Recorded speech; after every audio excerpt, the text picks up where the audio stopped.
नमस्कार, आप देख रहे हैं 9 भारत समाचार। नमस्कार, आप देख रहे हैं नव भारत समाचार। मैं हूं नेहा राठी। आइए देखते हैं आज की बड़ी खबर। रामनगर में शनिवार का दिन व्यापारिक जगत के लिए बड़ा झटका साबित हुआ।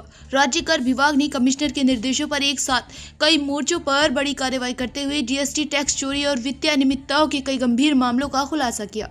छोई स्थित राज्य कर कार्यालय में आयोजित प्रेस कॉन्फ्रेंस में सहायक राज्य कर आयुक्त अनिल कुमार सिन्हा ने इस कार्रवाई की विस्तृत जानकारी साझा की। सहायक आयुक्त ने बताया कि पिछले कुछ महीनों से विभाग को टैक्स चोरी, गलत जीएसटी रिटर्न, अवैध कारोबार और पंजीकरण रद्द होने के बाद भी व्यापार जारी रखने की शिकायतें लगातार मिल रही थी। व्यापक जांच के बाद कई गंभीर तथ्य सामने आए, जिन पर विभाग ने तुरंत सख्त कदम उठाए। 10 व्यापारियों को नोटिस जारी किए जा चुके हैं और बाकी मामलों की जाँच जारी है। माननीय कमिश्नर महोदया की तरफ से निर्देशित किया गया था जो भी निर्माणाधीन इकाई हैं उनकी विधिवत जांच करने के लिए और उनमें ये पता लगाने के लिए कि वो निर्माणाधीन इकाई जो वर्क कॉन्ट्रैक्टर्स कर रहे हैं, जो ठेकेदार कर रहे हैं, क्या उनके द्वारा कर देयता ससमय की जा रही है कि नहीं की जा रही है। इसके अनुक्रम में होता है कि जब होटल रिजॉर्ट्स अपना निर्माण करते हैं तो निर्माण सामग्री पे उनको किसी प्रकार का कोई टैक्स का लाभ नहीं मिलता है। वो टैक्स पुनः उनको सरकार को वापस करना पड़ता है और सरकार के रेवेन्यू का एक बहुत बड़ा पार्ट हो जाता है वो टैक्स वापस आता है। तो इसके अनुक्रम में जांच की गई, अभी 7-8 करीब रिजॉर्ट्स की जांच की गई, निर्माणाधीन रिजॉर्ट्स की, जिनसे लगभग 3 करोड़ रुपए वापस करवाया गया आईटीसी के रूप में।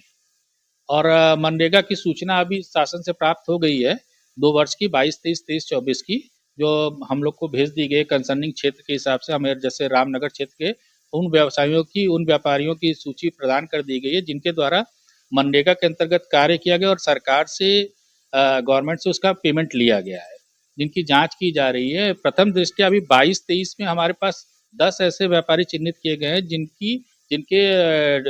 जिसमें अनियमितता है, उनके द्वारा सरकार से जो प्राप्ति की गई है उससे कम हमारे डिपार्टमेंट में जीएसटी में टैक्स के में घोषित की गई है, जिस पे कार्रवाई की जा रही है और उनसे विद इंटरेस्ट विद पेनल्टी वापस पैसा करने की प्रक्रिया की गई है, नोटिस जारी कर दी गई है। रिजॉर्ट्स पे एक्चुअली होता क्या है कि रिजॉर्ट्स व्यवसाय करते रहते हैं परंतु वो टैक्स नहीं जमा करते, हमारा रिटर्न नहीं जमा करते।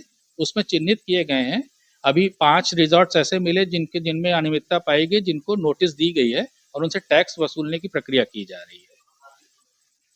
रिजॉर्ट्स अलग अलग जगह के हैं, कुछ डिकली के हैं, कुछ एक दो रिजॉर्ट इधर के हैं, ढेला साइड के हैं। उन पे जो भी जुर्माना ऐसा उसका आकलन किया जा रहा है, प्रथम दृष्टया ये लग रहा है कि जैसे एक रिजॉर्ट है डिकली का, जिसपे अच्छा खासा उस पर तो पेनल्टी पूरी लग चुकी, क्योंकि उस नोटिस देने के बावजूद उन्होंने पूरी कर देता जमा नहीं की थी। उन पे 4.5 करोड़ रुपए की पेनल्टी लगाई गई है। ज्वेलरी में भी कुछ अनियमितता पाई गई, उसमें भी कुछ लोग चिन्हित किए गए जो कि कैंसिलेशन के बावजूड मार्केट में दुकान चला रहे थे। उनकी भी जांच की गई, 27 तारीख को उनकी प्रतिष्ठान पे जा करके जांच की गई और उनके भी डेटास को वो किया जा रहा है, एनालाइज किया जा रहा है। प्रथम दृष्टया उनका भी करीब 3 करोड़ रुपए की सेल उन्होंने कैंसिलेशन के बाद भी, पंजीकरण रद्द होने के बावजूद 3 करोड़ रुपए की सेल की है। तो उनसे तत्काल 2 लाख रुपए जमा भी करवाया गया है और भी जो भी उनका टैक्स और पेनल्टी है वो उन्होंने 1 हफ्ते का समय लिया, उसके बाद तो करें।